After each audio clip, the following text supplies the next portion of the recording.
Hello friends, मैं हूं DreamWorks 06 और आज फिर हाजिर हूं मैं आपकी फेवरेट स्टोरी उधार का प्यार का एक नया एपिसोड लेकर। दोस्तों, ये स्टोरी जल्द ही ख़त्म हो जाएगी, तो मैं चाहती हूं कि पहले मैं उधार के प्यार का ही ऑडियो नोवेल बनाऊं और उसके बाद मैं अनएक्सपेक्टेड ट्रू लव सीज़न 2 के एपिसोड स्टार्ट करूँगी। तो प्लीज़ मुझे थोड़ा सा सपोर्ट कीजिए और आइए जानते हैं कि अब आगे के एपिसोड में क्या हुआ था। तो पिछले एपिसोड में हमने जाना था कि आद्विक संयोगिता का बेटा हो चुका है। आद्विक संयोगिता का बहुत ख्याल रखता है, जिससे अब सब नाराज़ हैं। संयोगिता के घर वाले संयोगिता से पैसे लेने की सोचते हैं। आद्विक तलाक देने में आनाकानी कर रहा है, जिससे सब उससे गुस्सा है। अब वृंदा और ज़ारा एक चाल चलते हैं। अब आगे ज़ारा वृंदा की बात पर राजी तो हो गई थी, पर वो ज़्यादा खुश नहीं दिखाई पड़ रही थी। वो गुस्से से अपने कमरे में चली गई। उसने वहाँ पर अपने नालायक बड़े पति को देखा, जो शराब पी रहा था। उसकी आंखों में नफरत की आग और भड़क गई। वो किसी बहुत अमीर घर से नहीं थी। वो आद्विक के पिता के ऑफिस में काम कर रहे एक क्लर्क की बेटी थी। वो अक्सर अपने पिता को वहाँ खाने देने जाया करती थी। तब रणवीर की नज़र उस पर पड़ी और वो उससे शादी करने को उतारू हो गया। आदमी की माँ वृंदा अपने नकारे बेटे के लिए उसका रिश्ता लेकर जब आई, तो उसके माता पिता मानो बहुत खुश हो गए। जहाँ वो भी खुश थी। जब शादी के बाद उसे रणवीर की सच्चाई पता चली कि वो एक नंबर का जुआरी, शराबी और आशिक मिजाज है, तो उसका दिल टूट गया। उसके इस घर में कोई इज्जत नहीं है। कहाँ वो इस घर की रानी बनने का सपना लेकर आई थी और कहाँ आज वो इस संयोगिता के नीचे आ गई है। वो इस आदमी को गला घोंटकर मार देना चाहती थी। कुछ समय बाद संयोगिता के बेटे की नामकरण की रस्म होती है। उन्होंने एक भव्य समारोह का आयोजन किया था। उनकी राजसी रुतबा तो वहाँ झलक रहा था। संयोगिता भी अपने बेटे के लिए इतना सब देखकर हैरत में थी। उसके घर वालों को बुलाया गया था, जो उस जगह के हिसाब से वहाँ पर बिल्कुल भी सूट नहीं कर रहे थे और वहाँ पर चीज़ों को घूम घूम कर ऐसा देख रहे थे कि मानो वो पता नहीं कहाँ आ गए हों।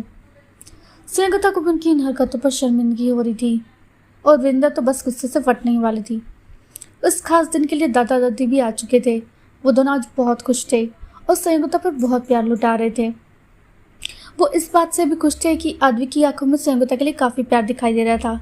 अब तो उनको भरोसा हो गया था कि अब आद्विक कभी भी संयोगिता को छोड़कर नहीं जाएगा। आद्विक ने दादा दादी से पूछा, आप दोनों बताओ उसका क्या नाम होना चाहिए।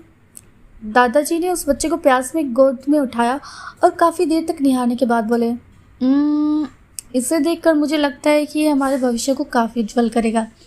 ये हमारा वारिस बनेगा। ये हमारे खानदान का नाम रोशन करेगा। तो मुझे लगता है कि क्यों ना हम इसका नाम उज्ज्वलत रख दें। ये बात सुनते ही सबके चेहरे पर चमक आ गई। संगीता अपने बेटे के लिए ऐसे शब्द सुनकर बहुत खुश थी। दूसरी तरफ वृंदा और ज़ारा ने सोचा कि अब सही मौका है। वो अगर अब दादा से प्रॉपर्टी मांगे तो वो आराम से उन्हें दे देंगे। वृंदा ने इशारे से अपने पति को कहा कि वो ये बात रखें। वृंदा का इशारा पाकर आद्विक के पिता बोले, पापा इस शुभ दिन पर अपने पोते को उपहार नहीं देंगे। दादाजी हंसते बोले, क्या गिफ्ट चाहिए आद्विक, बोलो। आद्विक ने उस पर कुछ नहीं कहा, पर वृंदा झट से बोली, पिताजी आपकी शर्त तो पूरी हो चुकी है ना। अब आपने जो आद्विक से वादा किया था उससे पूरा कीजिए।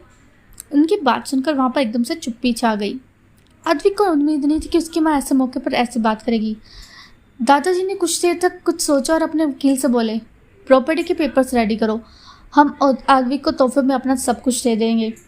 ये सुनते ही वृंदा और ज़ारा के तो मानो चेहरे ही खुल गए, पर आद्विक परेशान हो गया। उसने कहा, दादाजी इतनी जल्दी क्या है।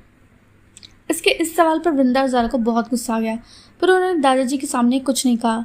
दादाजी ने आद्विक का कंधा थपथपा कर कहा, कोई बात नहीं बेटा, मैंने जो वादा किया है वो निभाना तो पड़ेगा ही, और ये बहुत खुशी का मौका है, तो इस शुभ अवसर पर हमें ये ज़रूर करना चाहिए। दादाजी की बात सुनकर आद्विक तो चुप हो गया, पर वृंदा और ज़ारा खुश हो गए। दादाजी ने जल्दी से सारी फॉर्मेलिटी पूरी कर दी। उन्होंने 3% शेयर संयोगिता और कुछ % शेयर संयोगिता के बेटे को भी दे दिए थे। जब वकील ने विल पढ़कर सुनाई, तो अभी अभी वृंदा और ज़ारा के मुस्कुरा रहे चेहरे एकदम से काले पड़ गए। उन्हें उम्मीद नहीं थी कि वो संयोगिता को प्रॉपर्टी में से हिस्सा दे देंगे। ज़ारा को तो मानो खून खोल उठा था। उसे तो उन्होंने कुछ नहीं दिया। वो पैर पटक वहाँ से चले गई। वृंदा भी उसके पीछे पीछे चल पड़ी।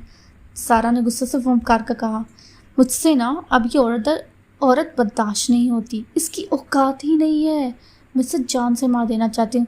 मैं इसके बच्चे को भी ख़त्म कर दूंगी। वृंदा ने जो सब सुन रही थी उसकी इस बात पर गुस्सा आ गई और बोली, ज़ारा सारा को अपनी गलती का एहसास हुआ क्योंकि वो जानती थी कि वृंदा को अपने पौधे से बेहद लगाव है, क्योंकि वो आद्विक अंश है और इस घर का वारिस भी।